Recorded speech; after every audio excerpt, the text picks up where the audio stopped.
भारत माता की, भारत माता की। राष्ट्रीय अधिवेशन में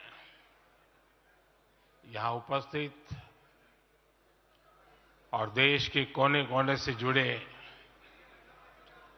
प्रत्येक भाजपा कार्यकर्ता का मैं अभिनंदन करता हूं।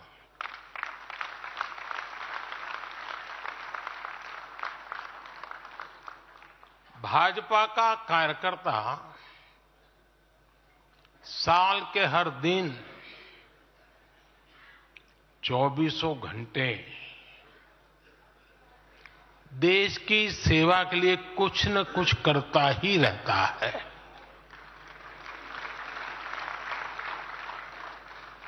लेकिन अब अगले 100 दिन नई ऊर्जा, नया उमंग, नया उत्साह, नया विश्वास, नए जोश के साथ काम करने का है। आज 18 फरवरी है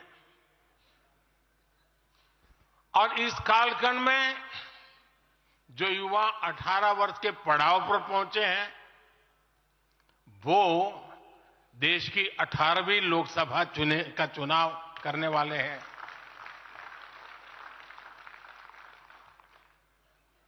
अगले 100 दिन हम सबको जुट जाना है, हर नए वोटर तक पहुंचना है, हर लाभार्थी तक पहुंचना है, हर वर्ग, हर समाज, हर पंथ, परंपरा, सब लोगों के पास पहुंचना है। हमें सबका विश्वास हासिल करना है और जब सबका प्रयास होगा तो देश की सेवा के लिए सबसे ज्यादा सीटें भी बीजेपी को ही मिलेगी।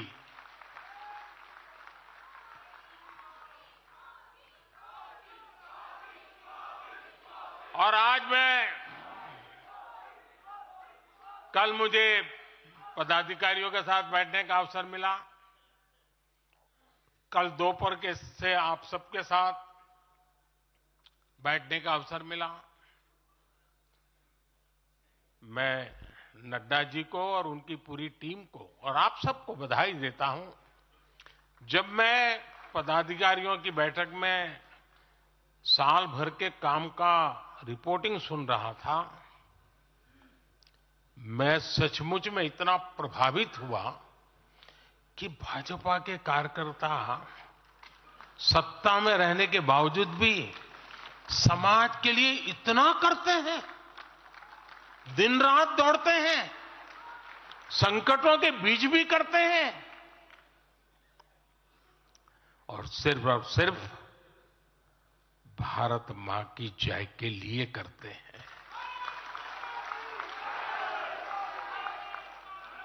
ये 2 दिन भी जो चर्चा हुआ, विचार विमर्श हुआ है, देश के उज्जवल भविष्य के लिए हमारे संकल्प को दृढ़ करने वाली हर बातें हुई है। मैं इस भव्य आयोजन के लिए, प्रेरक विषयों के लिए आप सबको भी, देश भर के कार्यकर्ताओं को भी नड्डा जी के माध्यम से सबका अभिनंदन करता हूं। साथियों, आज मैं समस्त देशवासियों की तरफ से संत शिरोमणि आचार्य श्री 108 पूज्य विद्यासागर जी महाराज को श्रद्धापूर्वक, आदरपूर्वक नमन करते हुए श्रद्धांजलि देता हूं। उनके संलेखन समाधिस्थ होने की सूचना मिलने के बाद उनके अनुयायी शोक में हैं, हम सभी शोक में हैं। और मेरे लिए तो यह एक व्यक्तिगत क्षति जैसा है। वर्षों तक मुझे व्यक्तिगत रूप से अनेक बार उनसे मिलने का, उनके दर्शन करने का, उनके मार्गदर्शन प्राप्त करने का अवसर मिला है। कुछ ही महीने पहले ऐसा ही मन कर गया था, मेरे प्रवास कार्यक्रम को बदल करके बहुत सुबह सुबह मैं उनके पास पहुंच गया था। तब पता नहीं था कि मैं दोबारा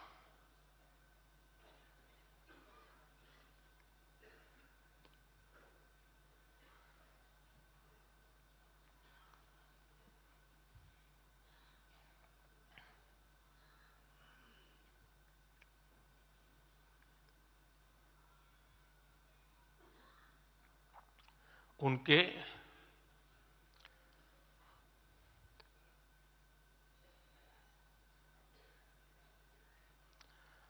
दर्शन नहीं कर पाऊंगा।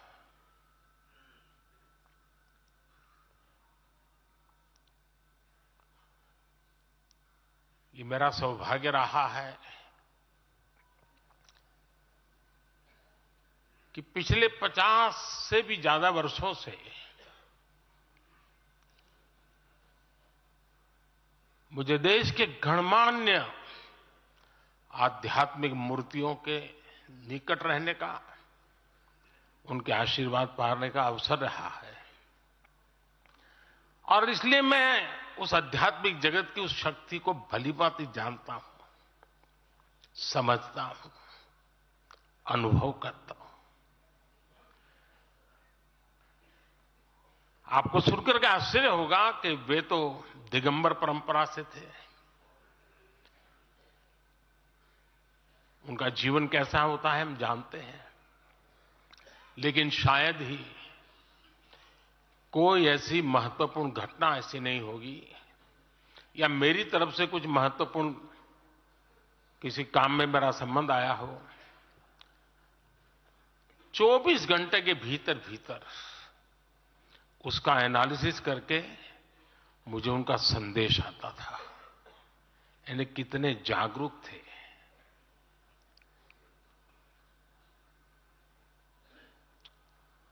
और अपनी विराट आध्यात्मिक यात्रा और उसके बाद भी वो हम सबको हमेशा प्रेरणा देते रहे हैं।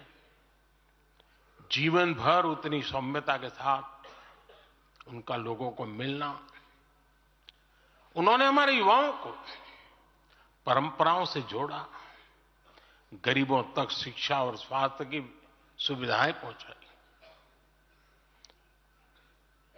उनका पूरा जीवन उस व्यक्ति के लिए प्रेरणा जैसा है जिसने गरीबों और वंचितों के लिए काम करने का संकल्प लिया है। आज जब भारत प्रगति के पथ पर आगे बढ़ रहा है, मुझे विश्वास है कि उनके सिद्धांत और उनका आशीर्वाद ऐसे ही भारत भूमि को प्रेरणा देता रहेंगे। साथियों, पिछले 10 वर्षों में भारत ने जो गति हासिल की है, बड़े लक्ष्यों को प्राप्त करने का जो हौसला पाया है, यह अभूतपूर्व है साथियों। और इसलिए नहीं कि मैं कह रहा हूं, दुनिया गाजे बाजे के साथ बोल रही है। भारत ने आज हर क्षेत्र में जो ऊंचाई हासिल की है, उसने हर देशवासी को एक बड़े संकल्प के साथ जोड़ दिया है और ये संकल्प है विकसित भारत का। अब देश न छोटे सपने देख सकता है और देश न अब छोटे संकल्प ले सकता है। सपने भी विराट होंगे, संकल्प भी विराट होंगे। और ये हमारा सपना भी है, हम सबका संकल्प भी है कि हमें भारत को विकसित बनाना है। और इसमें अगले 5 वर्षों की बहुत बड़ी भूमिका होने जा रही है। अगले 5 साल में भारत को पहले से भी कई गुना तेजी से काम करना है। अगले 5 साल में हमें विकसित भारत की तरफ एक लंबी छलांग लगानी है। लेकिन भाई और बहनों, सारे लक्ष्यों की प्राप्ति के लिए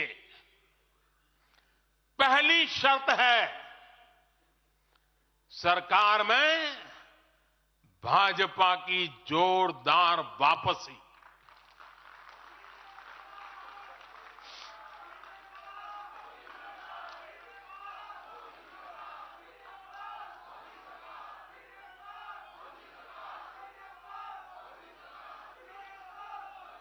आज विपक्ष के नेता भी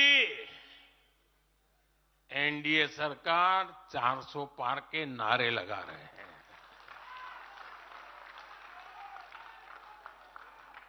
और एनडीए को 400 पार कराने के लिए भाजपा को 370 का माइलस्टोन पार करना ही होगा।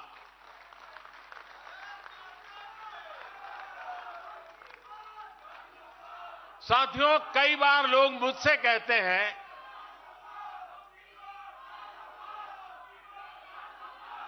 मुझे कहते रहते कि अरे मोदी जी, आपने इतना तो सब कुछ क्या कर लिया, जो बड़े बड़े संकल्प आपने लिए वो तो पूरे कर लिए, अब क्यों इतनी भागदौड़ करनी। साथियों, पूरा देश मानता है 10 साल का बेदाग कार्यकाल और 25 करोड़ लोगों को गरीबी से बाहर निकालना ये सामान्य उपलब्धि नहीं है। पूरा देश मानता है हमने देश को महाघोटालों और आतंकी हमलों के खौफ से मुक्ति दिलाई है। पूरा देश मानता है हमने गरीब और मिडिल क्लास का जीवन बेहतर करने का प्रयास किया है। लेकिन जो लोग सोचते हैं कि बहुत हो गया, ऐसा सोचने वालों को मैं एक पुरानी घटना जरूर बताना चाहूंगा। एक बार एक बहुत बड़े नेता मुझे मिले, मेरे प्रधानमंत्री पद के दूसरे कार्यकाल पे। बोले, मोदी जी, प्रधानमंत्री बनना बहुत बड़ी बात है, आप बन गए। आपने इतने दशकों के संगठन का भी काम कर लिया, मुख्यमंत्री के रूप में भी इतना लंबा समय रह चुके, प्रधानमंत्री में भी दोबारा आ गए, अब इतना काम पा लिया है, अब तो थोड़ा बैठो, आराम करो, बहुत कर लिया। ये उन्होंने मुझे कहा था।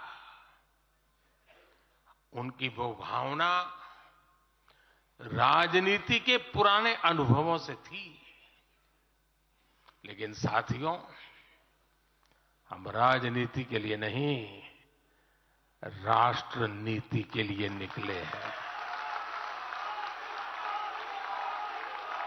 हम तो छत्रपति शिवाजी महाराज को मानने वाले लोग हैं। जब छत्रपति शिवाजी महाराज का राज्याभिषेक हुआ तो उन्होंने ये नहीं किया कि अब तो छत्रपति बन गए, सत्ता मिल गई, तो चलो उसका आनंद लो। उन्होंने अपना मिशन जारी रखा। ऐसे ही उनसे प्रेरणा लेकर के मैं अपने सुख वैभव के लिए जीने वाला व्यक्ति नहीं हूं। मैं बीजेपी सरकार का तीसरा टर्म सत्ता भोग के लिए नहीं मांग रहा हूं। मैं राष्ट्र का संकल्प लेकर निकला हुआ व्यक्ति हूं। अगर मैं अपने घर की ही चिंता करता तो आज करोड़ों गरीबों के घर नहीं बना पाता। मैं देश के करोड़ों बच्चों के भविष्य के लिए जीता हूं, जागता हूं, जूझता रहता हूं। देश के करोड़ों युवाओं, करोड़ों बहनों बेटियों, करोड़ों गरीबों का सपना ही मोदी का संकल्प है।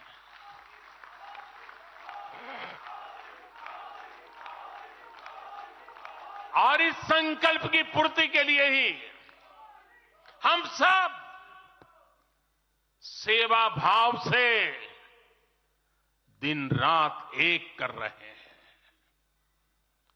10 वर्षों में हमने जो हासिल किया, साथियों, वो तो एक पड़ाव मात्र है। मंजिल तक पहुंचने का एक नया विश्वास है। अभी हमें देश के लिए,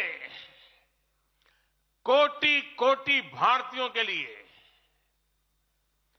हर भारतीय का जीवन को बदलने के लिए बहुत कुछ हासिल करने का सपने हैं, संकल्प है, और उसके लिए बहुत से निर्णय भी बाकी है। साथियों, आज भाजपा युवा शक्ति, नारी शक्ति, गरीब और किसान की शक्ति को विकसित भारत के निर्माण की शक्ति बना रहा है। पहले लोगों को लगता था कि सरकारें बदलती हैं, व्यवस्था नहीं बदलती। हमने सच्चे अर्थ में सामाजिक न्याय की भावना से हर व्यवस्था को पुरानी सोच, पुरानी अप्रोच से बाहर निकाला।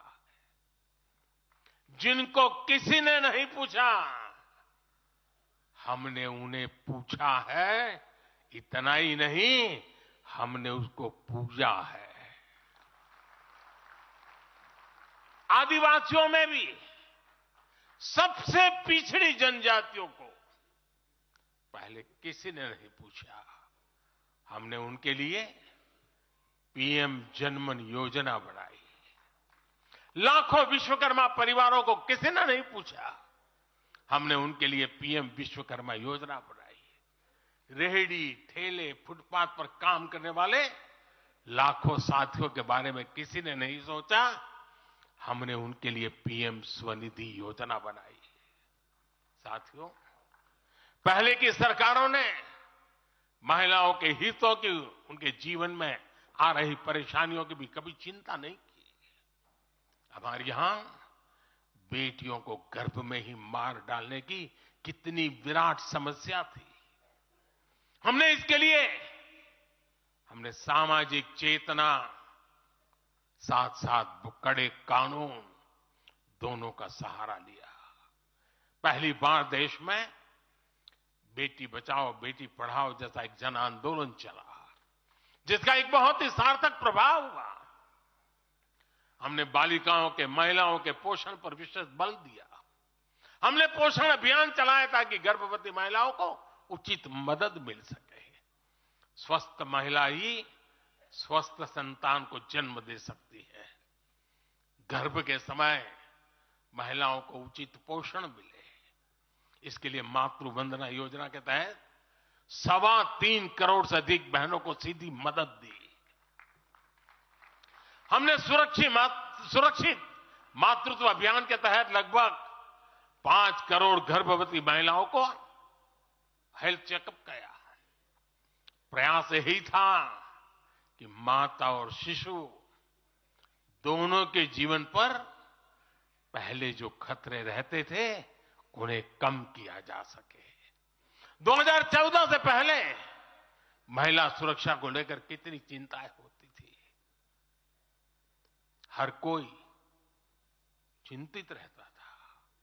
हमने रेप, बलात्कार ऐसे अपराधों को, संगीन अपराधों में फांसी की सजा सुनिश्चित की। ऐसे मामलों का तेजी से निपटारा हो, इसके लिए भी विशेष व्यवस्थाएं बनाई। साथियों, मैं देश का पहला प्रधानमंत्री हूं जिसने शौचालय जैसे विषय को लाल किले से उठाया। मैं देश का पहला प्रधानमंत्री हूं जिसने महिलाओं के खिलाफ अपशब्दों पर लाल किले से नाराजगी व्यक्त की थी। नारी गरिमा, नारी सम्मान हमारे लिए सर्वोपरि है। मुझे गर्व है कि पिछले 10 वर्षों में भाजपा सरकार ने महिलाओं का जीवन आसान बनाने के लिए अनेक कदम उठाए हैं। हमने 10 करोड़ उज्ज्वला गैस कनेक्शन दिया। हमने 4 करोड़ घर बनवाए, जिनमें 3 करोड़ से ज्यादा घर महिलाओं के नाम रजिस्टर हुए। हमने महिलाओं के नाम 3 करोड़ से ज्यादा घर रजिस्टर करवाकर उनको घर की मालकिन बनाया। हमने 10 करोड़ परिवारों की बहनों को पहली बार नल से जल दिया। हमने 12 करोड़ परिवारों की बहनों को टॉयलेट दिया। और टॉयलेट वो 4 दीवारी नहीं है, इज्जत घर है। हमने 1 रुपए में सुविधा सैनिटरी पैड्स की योजना शुरू की। हमने 25 करोड़ से ज्यादा महिलाओं के बैंक अकाउंट खोले। हमने 30 करोड़ से अधिक मुद्रा लोन महिला लाभार्थियों को दिए। साथियों, बहनों को आर्थिक रूप से सशक्त करने के लिए, बेटियों को नौकरी करने में आसानी हो, इसके लिए हमने अनेक कदम उठाए। हमने सेल्फ हेल्प ग्रुप से 10 करोड़ बहनों को जोड़ा। हमने 1 करोड़ बहनों को लखपति दीदी बनाया। खादी को जो फिर से नया जीवन मिला है, उसका फायदा भी सबसे अधिक गांव की बहनों को ही हुआ है। हमने प्रेगनेंसी लीव को बढ़ाकर 26 हफ्ते किया। पहले फैक्ट्रियों में या दूसरी जगहों पर महिलाओं को नाइट शिफ्ट में काम करने के लिए अनेक अड़चनें थी। हमने श्रम कानूनों में सुधार करके उनको भी दूर किया। हमने पैरामिलिट्री फोर्सेस में महिलाओं की भर्ती 2 गुने से अधिक की। हमने सेनाओं के अग्रणी मोर्चों में महिलाओं की तैनाती को सुनिश्चित किया। हमने सैनिक स्कूलों और मिलिट्री एकेडमी के दरवाजे बेटियों के लिए खोल दिए। साथियों, इस बार 26 जनवरी को कर्तव्य पथ भारत की नारी शक्ति से पूरे देश को प्रेरणा दे रहा था। साथियों, आने वाले समय में हमारी माताओं, बहनों, बेटियों के लिए अवसर ही अवसर आने वाले हैं। मिशन शक्ति से देश में नारी शक्ति की सुरक्षा और सशक्तिकरण का संपूर्ण इकोसिस्टम बनेगा। अब 15,000 महिला सेल्फ हेल्प ग्रुप को ड्रोन मिलेंगे। ड्रोन दीदी खेती में वैज्ञानिकता और आधुनिकता लाएगी। अब देश में 3 करोड़ महिलाएं लखपति दीदी बनाई जाएगी। पीएम विश्वकर्मा योजना से परंपरागत कला और शिल्प से जुड़ी बहनें सशक्त होगी। नई नेशनल एजुकेशन पॉलिसी से बेटियों को शिक्षा और स्किल के मामले में सबसे अधिक फायदा होगा।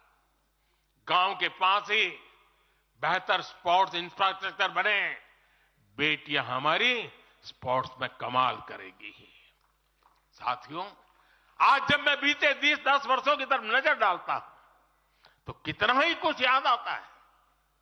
ये 10 वर्ष साहसिक फैसलों, दूरगामी निर्णयों के नाम है। जो काम सदियों से लटके थे, हमने उनका समाधान करने का साहस करके दिखाया है। अयोध्या में भव्य राम मंदिर का निर्माण करके हमने 5 सदियों का इंतजार खत्म किया है।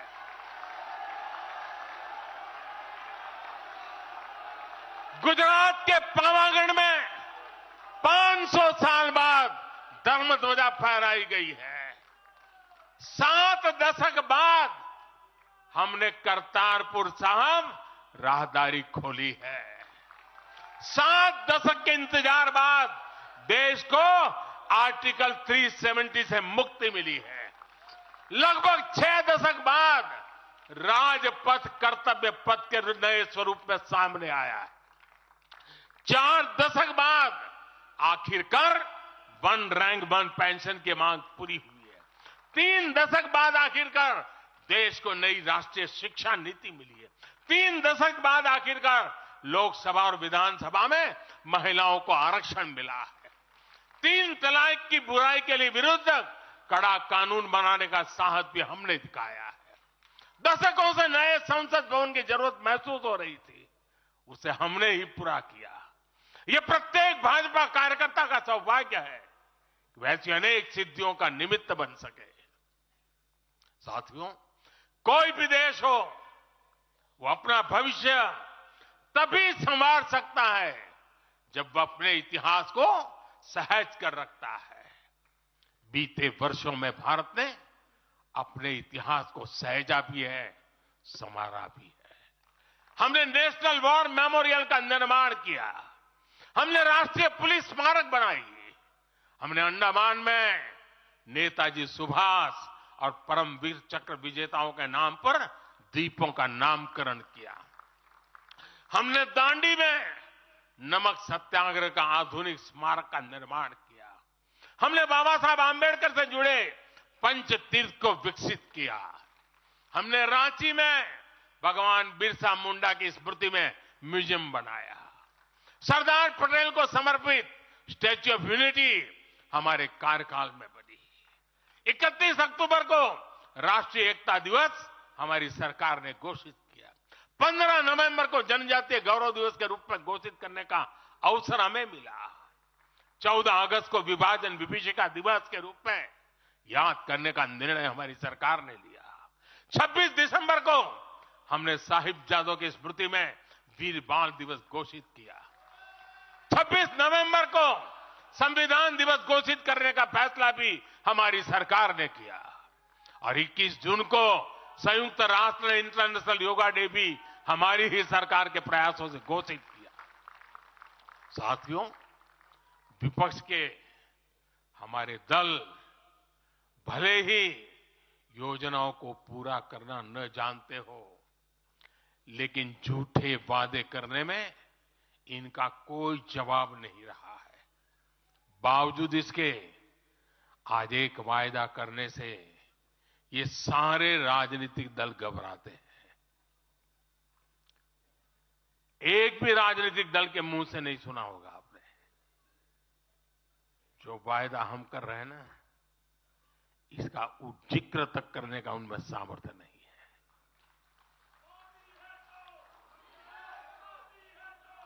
और हमारा वायदा है विकसित भारत का। इन लोगों ने स्वीकार कर लिया है कि ये लोग भारत को विकसित नहीं बना सकते। सिर्फ और सिर्फ बीजेपी ही ऐसी पार्टी है, एनडीए ही ऐसा एक गठ है जिसने इसका सपना देखा है। हम मिशन मोड पर भारत को 2047 तक देश जब आजादी के 100 साल मनाएगा, हम भारत को विकसित देश बनाने के लिए काम कर रहे हैं। हमने तीसरे टर्म में भारत को दुनिया की तीसरी बड़ी आर्थिक ताकत बनाने का संकल्प लिया है और ये मोदी की गारंटी है।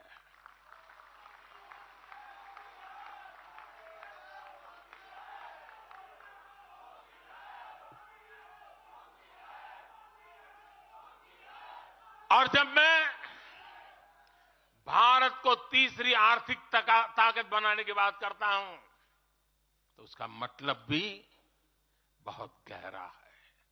इसका मतलब है भारत के आर्थिक, सामरिक और सांस्कृतिक सामर्थ्य का कई गुना विस्तार, चहुं दिशा में विस्तार। साथियों, हम इसके लिए कितनी तेजी से काम कर रहे हैं, इसका हिसाब लगाना भी जरूरी है। भारत को, यह आंकड़ा याद रखिए, भारत को $1 ट्रिलियन की अर्थव्यवस्था बनने में लगभग 60 साल लगे थे। 60 साल। 2014 में जब देश ने हमें अवसर दिया तो 2 ट्रिलियन मार्क भी बहुत बड़ा लग रहा था, लेकिन 10 वर्षों में हमने अपनी अर्थव्यवस्था में $2 ट्रिलियन और जोड़ दिया। एक के लिए 60 साल, 10 साल में 2 और जोड़ दिया। जब भारत दुनिया की 11वें नंबर की अर्थव्यवस्था था और 11 से 10 पर आने में दम उखड़ गया उनका, हम 11 से 5 पर ले आए। अर्थव्यवस्था जब 11 नंबर पर थी तब इंफ्रास्ट्रक्चर का बजट सिर्फ 2 लाख करोड़ रुपए भी नहीं बन पाता था। आज भारत 5वें नंबर की अर्थव्यवस्था है तो भारत का इंफ्रा बजट 11 लाख करोड़ को पार कर चुका है। इसी वजह से आज गरीबों को 1 करोड़ों घर बन रहे हैं। आज गरीबों के घर तक पानी पहुंच रहा है। आज देश में रिकॉर्ड मेडिकल कॉलेज, अस्पताल, यूनिवर्सिटीज बन रहे हैं। गांव तक की सड़कें बन रही हैं। जब भारत दुनिया की टॉप 3 अर्थव्यवस्थाओं में आएगा तो आप कल्पना कर सकते हैं कि विकास कार्यों के लिए हमारे पास कितनी ज्यादा पूंजी होगी। इसलिए भारत के टॉप 3 इकोनॉमी में आने का मतलब है भारत के हर परिवार का जीवन स्तर सुधरेगा। भारत के हर परिवार की आय बहुत अधिक बढ़ जाएगी। भारत का पब्लिक ट्रांसपोर्ट और आधुनिक बनेगा। भारत में रोजगार के लिए नए सेक्टर खुलेंगे, रोजगार के और ज्यादा मौके मिलेंगे। भारत के युवाओं को भारत में ही फंडिंग के ज्यादा से ज्यादा अवसर आएंगे। भारत की महिलाओं को हर मोर्चे पर आगे बढ़कर नेतृत्व करने का मौका मिलेगा। हमारे किसान लेटेस्ट टेक्नोलॉजी से जुड़कर काम करेंगे। कृषि उत्पाद में वैल्यू एडिशन करेंगे। लोगों की जीवन बेहतर बनाने के लिए देश में पर्याप्त संसाधन और आवश्यक व्यवस्थाएं मौजूद होगी। साथियों, मुझे खुशी है कि आज विकसित भारत अभियान की बागडोर भी भारत के युवाओं ने संभाली है। पिछले 1.5 साल में विकसित भारत के संकल्प से जुड़े सुझावों के लिए, और लोगों को ऐसा लगता होगा कि हम बात पता, ऐसा नहीं है। इस पर हम 1.5 साल से चुपचाप काम कर रहे हैं। सरकार की मशीनरी को लगाया है और आपको जानकर के खुशी होगी, अब तक 15 लाख लोगों से ज्यादा लोगों ने विकसित भारत कैसा हो, रोडमैप कैसा हो, इनिशिएटिव कैसे हो, नीतियां कैसी हो, इसमें विचार विमर्श हुआ है। लोगों ने अपने आइडियाज दिए हैं और आपको जानकर के और खुशी होगी, इन 15 लाख में से आधे से ज्यादा वो लोग हैं जिनकी उम्र 35 से कम है। पूरी युवा सोच के साथ हम आगे बढ़ रहे हैं। इन लाखों युवाओं ने विकसित भारत का रोड मैप सुझाया है।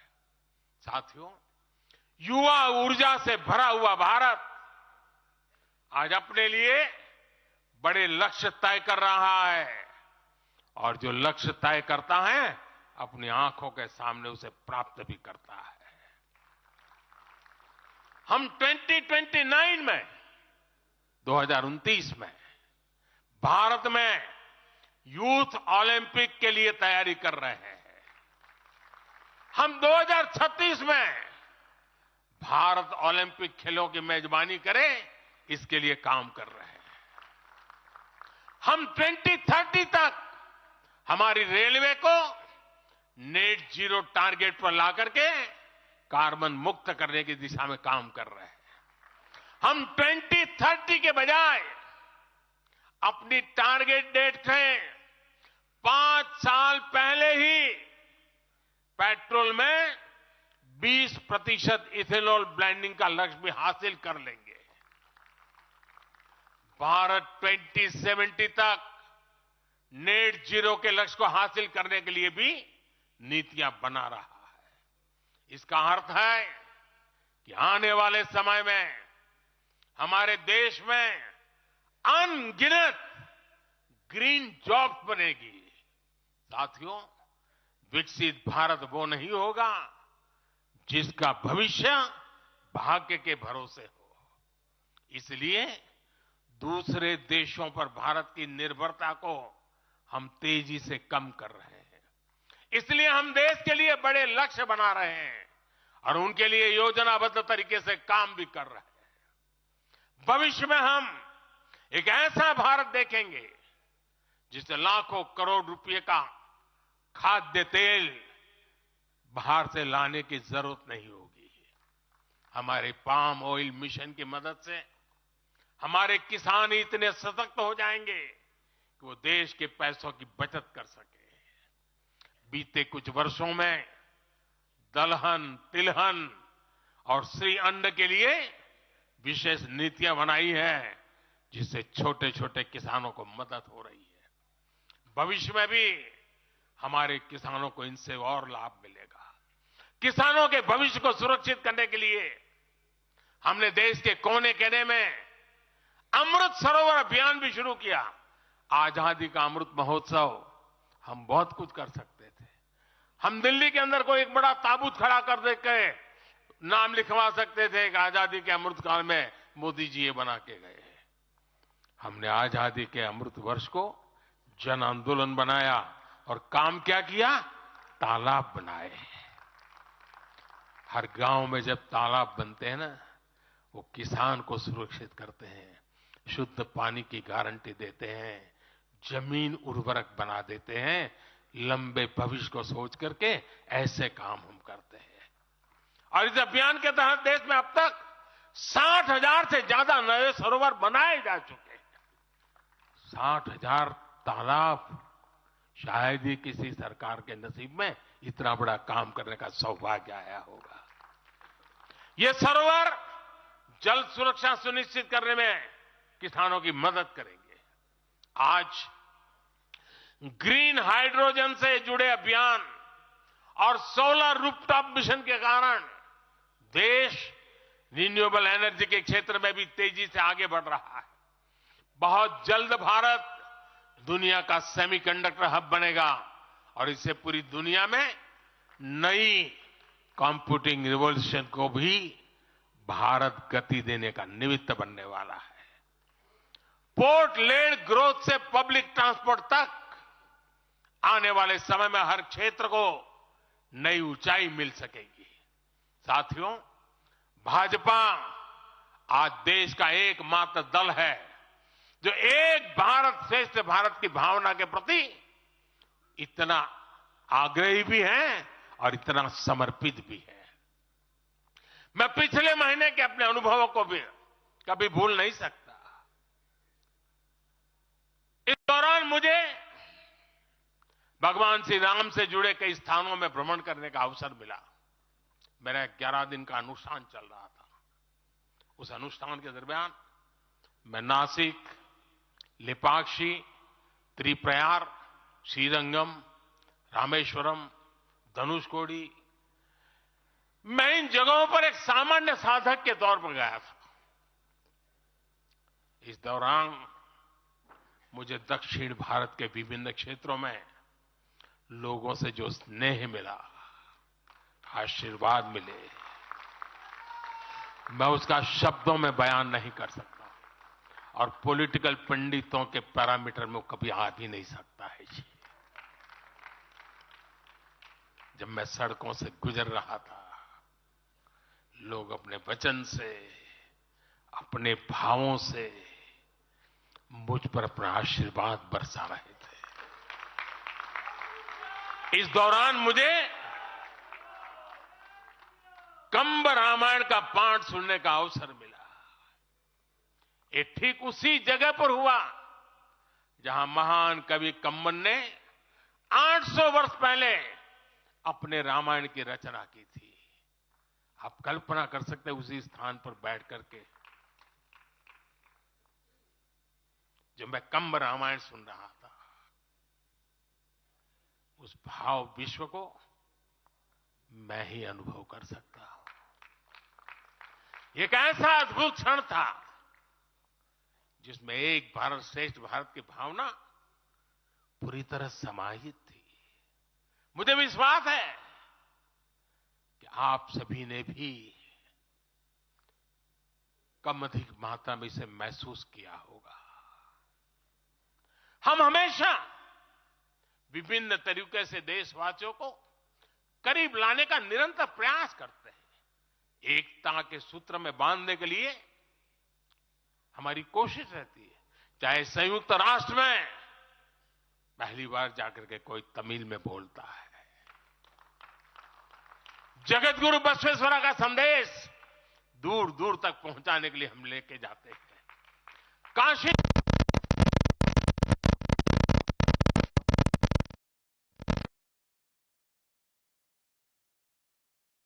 कोई तमिल में बोलता है,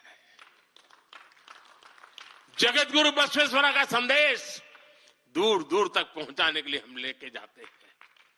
काशी तमिल संगमम का आयोजन हो, काशी तेलुगु संगमम का आयोजन हो, या फिर बीएचयू में सुब्रमण्यम भारती के नाम पर चेयर की स्थापना हो। हम G20 करते हैं तो भी देश के कोने कोने में जाकर के करते हैं।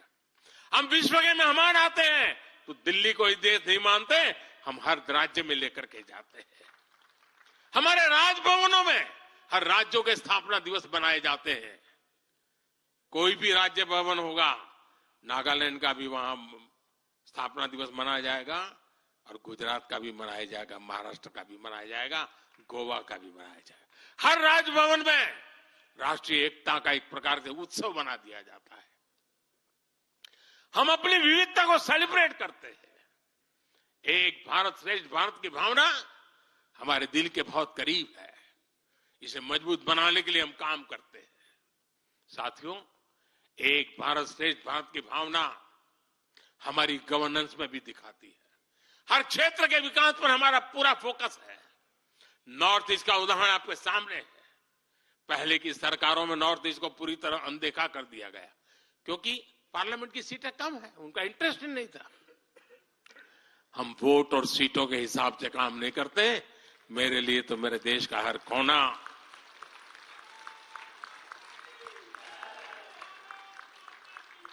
समृद्ध हो, विकसित हो, ये हमारा भाव है।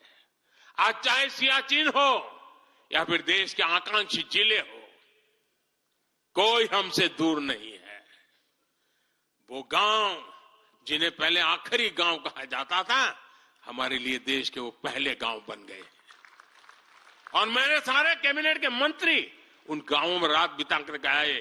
कुछ मंत्रियों को तो -15 डिग्री में रात को रुकना पड़ा वहां, क्योंकि हम आत्मसात करना चाहते हैं। हमारे लिए देश का हर हिस्सा महत्वपूर्ण है। हर हिस्से पर हमारा फोकस है। साथियों, जो भी राजनीति में दिलचस्पी रखता है और जिसके लिए लोकतांत्रिक मूल्य प्रमुख रहते हैं, वो भी अगर न्यूट्रल है तो पब्लिकली हमारी प्रशंसा करते हैं।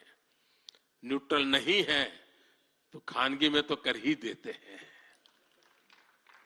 इसकी एक बड़ी वजह है, हमने समय के साथ खुद को सकारात्मकता के साथ बदलने का प्रयास किया है। हमने अपनी राजनीतिक व्यवस्था को नए और आधुनिक विचारों के लिए खुला रखा है।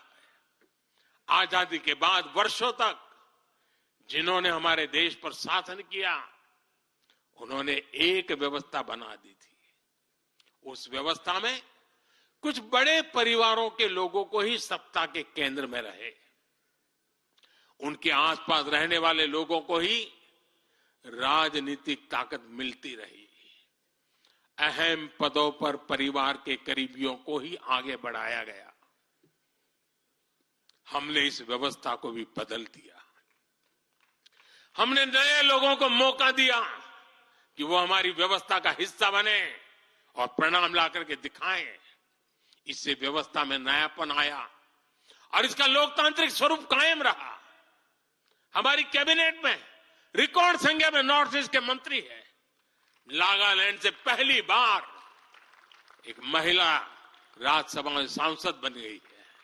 हमें गर्व है कि हमने पहली बार त्रिपुरा के व्यक्ति को काउंसिल ऑफ मिनिस्टर्स के अंदर स्थान दिया है। पहली बार हमारी सरकार में अरुणाचल प्रदेश को कैबिनेट मिनिस्टर मिला है। पहली बार गुर्जर मुस्लिम को राज्यसभा के लिए नॉमिनेट किया गया है। हमारी सरकार में ही गोवा से कैबिनेट मंत्री बनाया गया। हमें गर्व है कि हम बीजेपी के एक ऐसी संस्कृति का हिस्सा है जो मंत्रालय में रिकॉर्ड ओबीसी प्रतिनिधित्व सुनिश्चित किया जाता है। अमित भाई ने इसका विस्तार से वर्णन किया, इसलिए मैं ज्यादा उसके ऊपर नहीं कहना चाहता हूं। साथियों, हमारी सरकार सबके लिए है। सबका साथ, सबका विकास हमारे काम से ही झलकता है। हमें गर्व होता है जब करतारपुर साहिब कॉरिडोर के द्वारा लाखों सिख श्रद्धालुओं की आध्यात्मिक इच्छाएं पूरी होती है।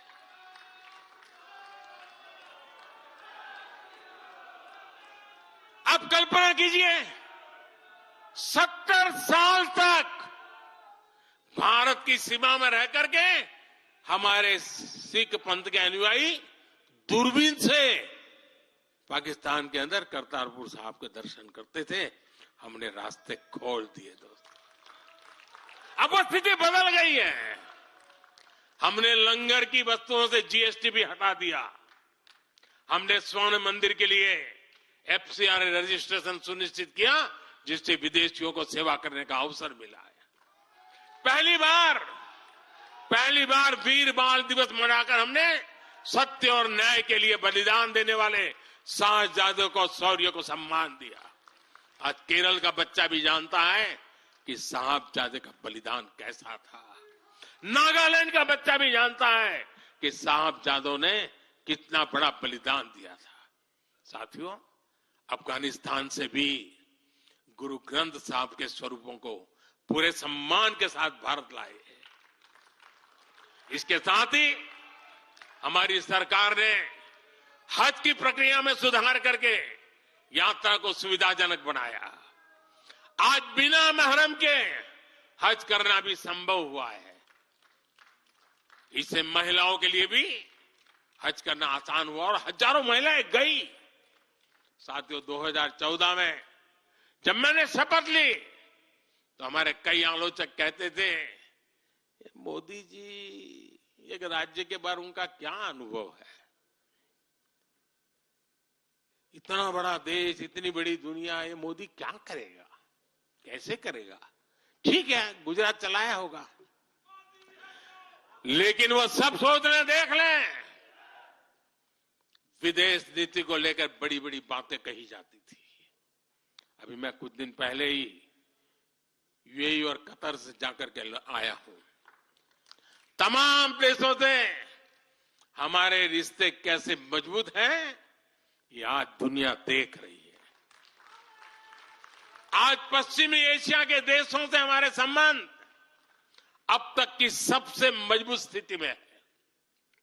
2015 में जब मैं यूएई गया था पहली बार, आप हैरान हो जाएंगे, मेरे पहले 34 साल तक देश का प्रधानमंत्री वहां नहीं गया था। सोचिए किस तरह हमने उस पूरे क्षेत्र को छोड़ रखा था। कांग्रेस की सरकारें पूरे वेस्ट एशिया को सिर्फ पाकिस्तान के संदर्भ में देखा करती थी।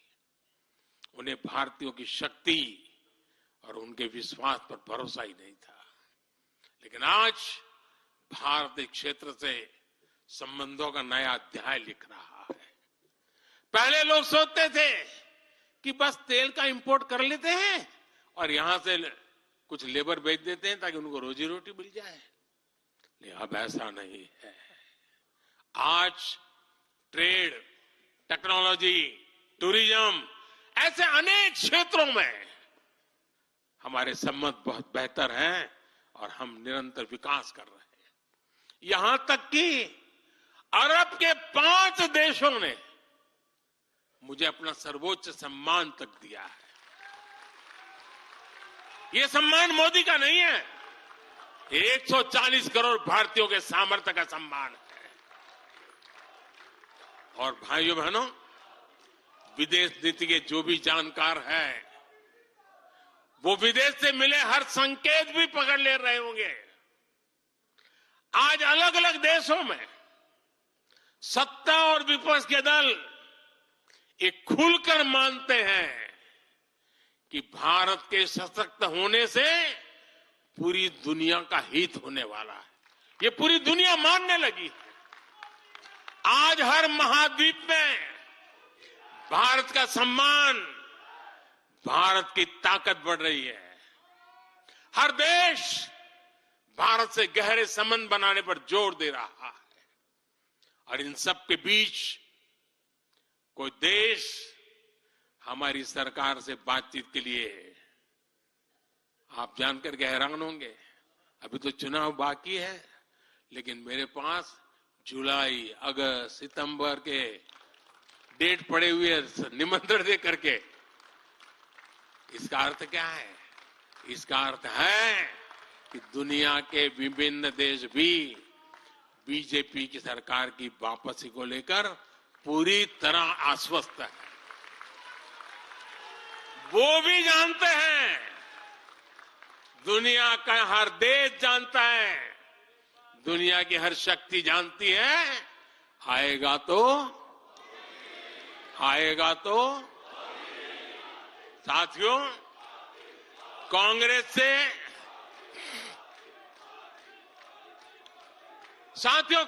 से देश को बचाना, देश के हर नागरिक को बचाना, हमारे बच्चों का, हमारे युवाओं का भविष्य बचाना बीजेपी के प्रत्येक कार्यकर्ता का दायित्व है। कांग्रेस का ट्रैक रिकॉर्ड हम सभी के सामने है। कांग्रेस अस्थिरता की जननी है। कांग्रेस परिवारवाद की जननी है। कांग्रेस भ्रष्टाचार की जननी है और कांग्रेस तुष्टीकरण की भी जननी है। 70 के दशक में जब देश में कांग्रेस के विरुद्ध गुस्सा बढ़ना शुरू हुआ तो खुद को बचाने के लिए उसने अस्थिरता का सहारा लिया। हर नेता की सरकार कांग्रेस ने अस्थिर की। आज यहां प्रस्ताव के समय इसकी चर्चा आई है तो मैं ज्यादा उसके लिए कहता नहीं हूं। आज भी ये लोग अस्थिरता पैदा करने के लिए नई नई साजिशें कर रहे हैं। इन लोगों ने मिलकर जो गठबंधन बनाया है उसकी भी यही पहचान है।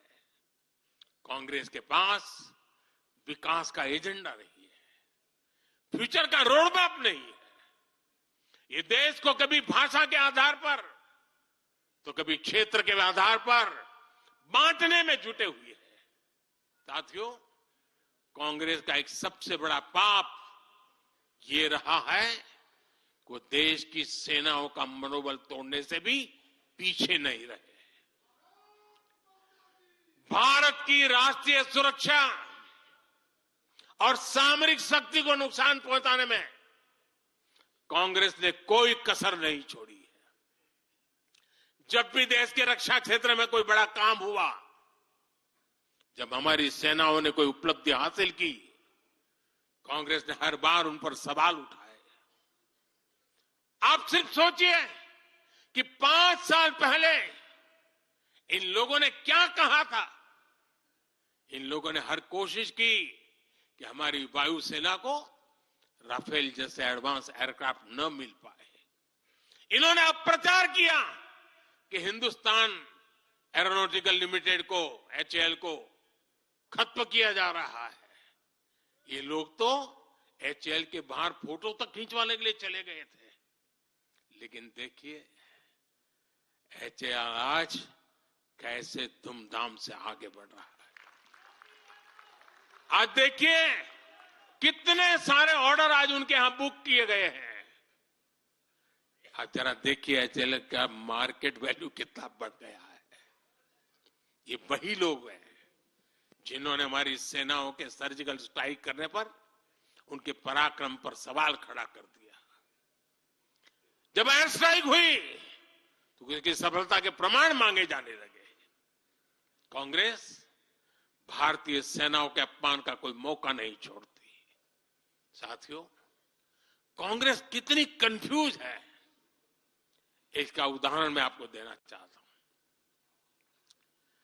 कांग्रेस में लड़ाई चल रही है और बड़ी तगड़ी लड़ाई चल रही है, लेकिन मजा यह है कि सिद्धांतों की नहीं चल रही है,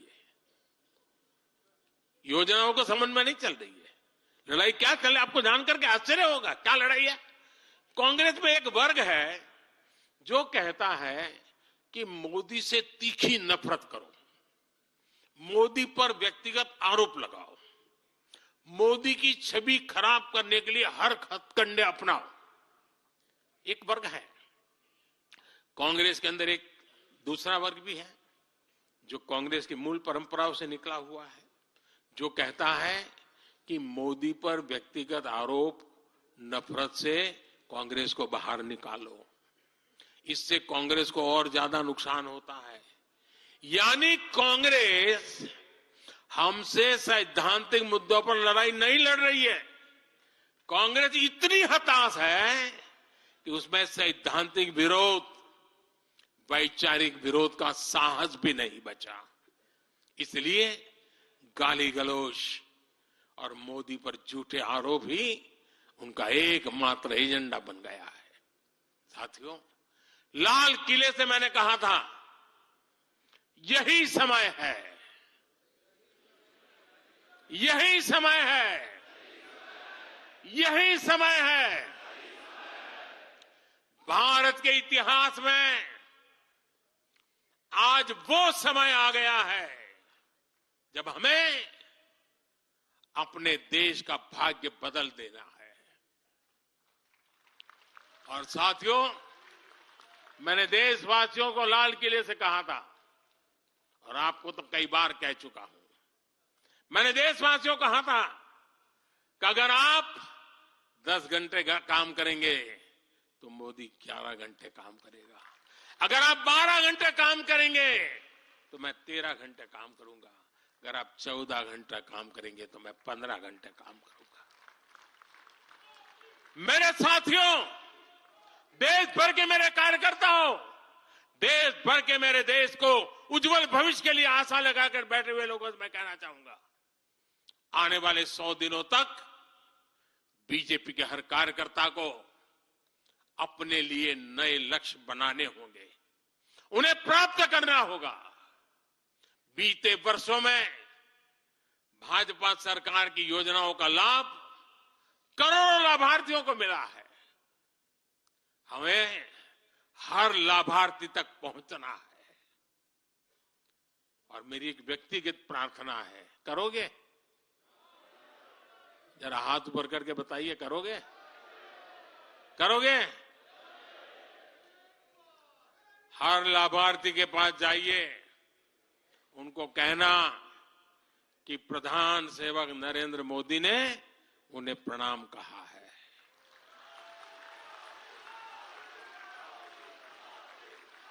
और इसमें आपको नमो ऐप से भी बहुत मदद मिलेगी।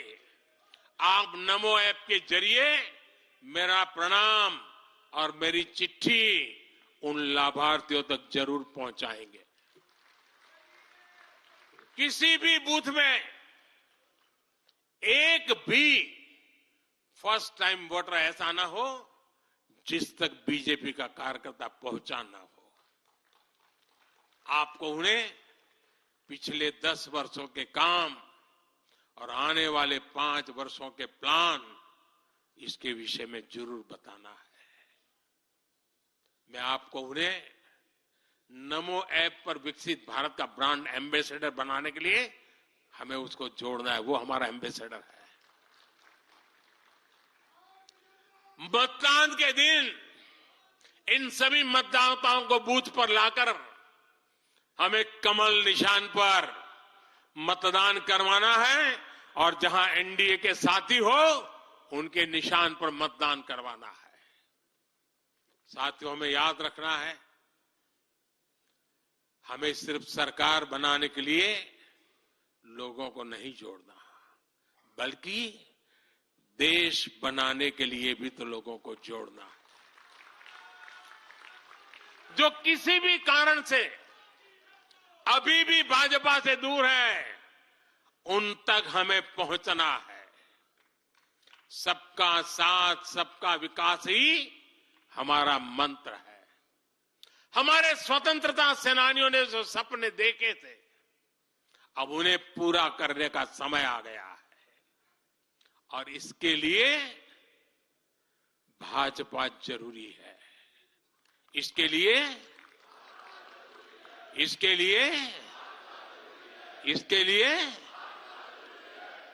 लिए भाजपा सरकार जरूरी है। आज देश की जनता कह रही है, भ्रष्टाचार पर सख्त कार्रवाई होती रहे, इसलिए महंगाई पर लगाम लगी रहे, इसलिए देश के दुश्मनों में डर बना रहे, इसलिए निवेश और नौकरी के अवसर बढ़ते रहे, इसलिए भारत तीसरी बड़ी सबसे आर्थिक ताकत बने, इसके लिए भारत में तेजी से इंफ्रास्ट्रक्चर का निर्माण हो, इसलिए आत्मनिर्भर भारत अभियान सफल हो, इसलिए करोड़ों भारतीयों को मुफ्त राशन मिलता रहे, इसलिए किसानों को सम्मान निधि मिलती रहे, 100% लाभार्थी तक तेजी से लाभ पहुंचे, इसलिए साथियों, आप यहां से एक नए संकल्प के साथ अपने क्षेत्र में जाएं। अब की बार